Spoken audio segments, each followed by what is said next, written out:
ನಮಸ್ಕಾರ. ಎಲ್ಲರೂ ಹೇಗಿದ್ದೀರಿ? ಎಲ್ಲರೂ ಸೌಖ್ಯವಾಗಿದ್ದೀರಿ ಅಂತ ಭಾವಿಸ್ತೇನೆ. ನಾನು ವಿಡಿಯೋ ಮಾಡೋದನ್ನು ಕಡಿಮೆ ಮಾಡಿಬಿಟ್ಟಿದ್ದೇನೆ. ಆದರೆ ನಾನು ಮತ್ತೊಂದು ಚಾನಲ್ ಮಾಡಿಕೊಂಡು ಅದರಲ್ಲಿ ಹಾಕ್ತಾ ಇದ್ದೇನೆ.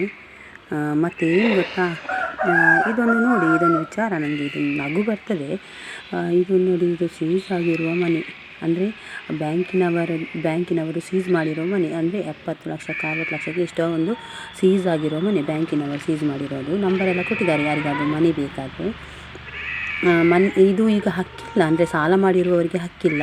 ಇದು ಬ್ಯಾಂಕಿನ ಇದರಲ್ಲಿರೋದಲ್ಲ, ಹಾಗಾಗಿ ಯಾರಿಗೂ ನೋಡ್ಕೊಳ್ಳಿ, ಅವ್ರು ನೋಡ್ಕೊಳ್ಳಿ, ಇವರು ನೋಡ್ಕೊಳ್ಳಿ ಅಂತ ಓನರ್ ಹೇಳುವಾಗಿಲ್ಲ. ಮನೆ ನಿಜವಾದ ಮನೆ. ಈಗ ಓನರ್ ಬ್ಯಾಂಕಿನವರು, ಆದರೆ ಸಾಲ ತೆಗೆದುಕೊಂಡು ಸೀಸ್ ಆಗಿ ಇದು ಹೀಗೆ ಇದೆ ಹಳೆ ಮನೆ.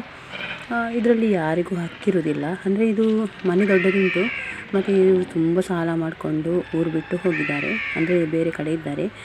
ಇದು ಯಾರಿಗೂ ಹಕ್ಕಿಲ್ಲ. ಇಲ್ಲಿ ಎಲ್ಲರದು ಎಲ್ಲರೂ ಓನರ್ಗಳು ಇದಕ್ಕೆ. ಎಲ್ಲರೂ ಒಂದು ಜಗಳ ಮಾಡ್ಕೊಳ್ಳೋದು, ಎಲ್ಲರೂ ಒದ್ದಾಡೋದು. ಈ ಮನೆಗೆ ಮಾವಿನಕಾಯಿ ಆಗ್ತದೆ, ಅದಕ್ಕೆ ತೆಂಗಿನಕಾಯಿಗೆ ಎಲ್ಲರಿಗೂ ನಮ್ಮದು. ಮತ್ತು ಇಲ್ಲಿ ಹೇಗಂದರೆ ವಾತಾವರಣ, ಒಬ್ಬರನ್ನು ಕಂಡ್ರೆ ಒಬ್ಬರಿಗೆ ಖಂಡಿತ ಆಗೋದಿಲ್ಲ. ಮತ್ತು ಮತ್ತೊಂದು ವಿಚಾರ ಏನು ಗೊತ್ತಾ, ಬಡ್ಕೊಂಡು ಒಂದಾಗಿ ಬಿಡ್ತಾರೆ. ಸುಡಿಯಲ್ಲಿ ಹೊಡ್ಕೊಂಡು ಒಂದಾಗ್ತಾರೆ, ಚಪ್ಪಲಿಯಲ್ಲಿ ಹೊಡ್ಕೊಂಡು ಒಂದಾಗ್ತಾರೆ. ಅದು ಒಂಚೂರು ಇದಿಲ್ಲ. ಮತ್ತು ಮಾತಾಡ್ಕೊಳ್ತಾರೆ. ಇವತ್ತು ಜಗಳ ಆದರೆ ನಾಳೆ ಅದು ಒಂದಾಗುವ ಸಾಧ್ಯತೆ ಜಾಸ್ತಿ ಇರ್ತದೆ. ವಾತಾವರಣ ಹಾಗಿರ್ತದೆ ಇಲ್ಲಿ. ಇದು ನೋಡಿ, ಎಲ್ಲದಕ್ಕೂ ಜಗಳ ಮಾಡಿಕೊಂಡು ಬೇರೆಯವರು, ಅಂದರೆ ಎಲ್ಲದಕ್ಕೂ ಸಿಲ್ಲಿ ಮ್ಯಾಟರ್.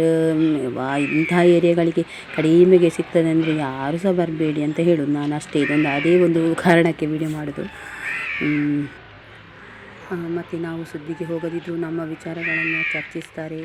ಅದು ಎಲ್ಲ ಕೊರಗಜ್ಜರಿಗೆ ಬಿಡೋಣ ಅಂತ. ಇದೊಂದು ಸಣ್ಣ ವಿಡಿಯೋ. ಮುಂದಿನ ವಿಡಿಯೋದಲ್ಲಿ ಸಿಗೋಣ. Thank you so much.